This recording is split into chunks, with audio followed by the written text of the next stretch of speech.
আজকে হঠাৎ আমার ভাইপোর বাড়ি রঙ্গোলি দিল কেন? হে গাইস, কেমন আছো তোমরা? আশা করি ভালো আছো। ভালো তো থাকতে হবে, যেহেতু তোমরা আমার ফ্যামিলি মেম্বার। আর নিয়ে আসলো নতুন একটা ব্লগ। আর সবাইকে জানাই হ্যাপি দিওয়ালি। তো গাইস, আজকে কালী পুজো, তাও আমি এখনো শুয়ে রয়েছি। আমার মা স্নান করতে গেছে, তো আমার মা এসে আমাকে তুলবে, তারপরে আমি দাঁত মাজতে যাবো।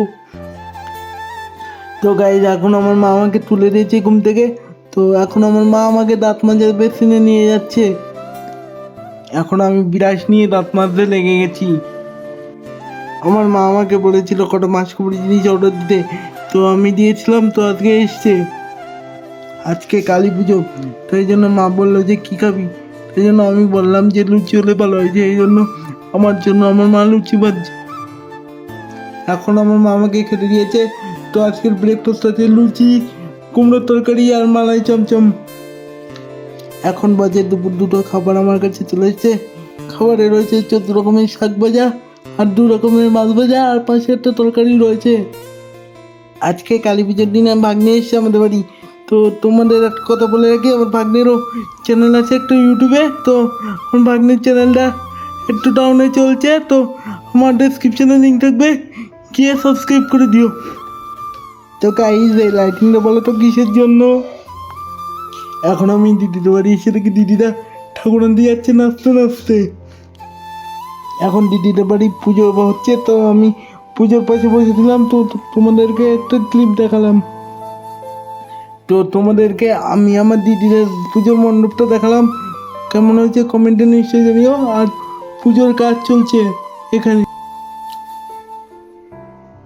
তো এখন আমি আমার দিদির বাড়ি থেকে চলে এসেছি। তো এখন আমি শুতে যাবো। তোমাদের সঙ্গে পরের দিন সকাল থেকে আবার দেখা হচ্ছে। The next day.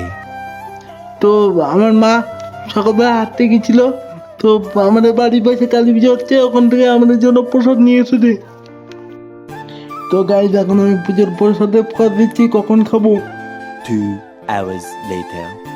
আজকে কালী পুজোর জন্য আমাদের বাড়িতে বাতি ধরায়, তাই আমার ভাগ্নি এবং ভাইপো মিলে আমাদের ছাদটাকে বাতি দিয়ে কি সুন্দর সাজিয়েছে, দেখো তোমরা ধরিয়ে। এখন আমার বাবা আমাদের পূর্বপুরুষদের বাতি দিচ্ছে। তো গাইজ, এখন তোমরা আমার বাড়ির ফুল লুকটা দেখে নাও, কেমন হয়েছে কমেন্টে নিশ্চয়ই জানিও। ভাইপোদের বাড়ি এসে দেখি ভাইপোরা বাতি ধরিয়ে দিয়েছে। তো গাইজ, ভাইপোদের বাড়ি আকর্ষণীয় জিনিস হলো ভাইপোর দিদি রঙ্গোলি দিয়েছে। এখন তোমরা প্রদীপের আলোর সাথে রঙ্গোলিটার ফাইনাল লুক দেখে নাও। আজকের ব্লগটা এই পর্যন্ত থাকলো। লাইক, কমেন্ট, শেয়ার আর সাবস্ক্রাইব করে দিও।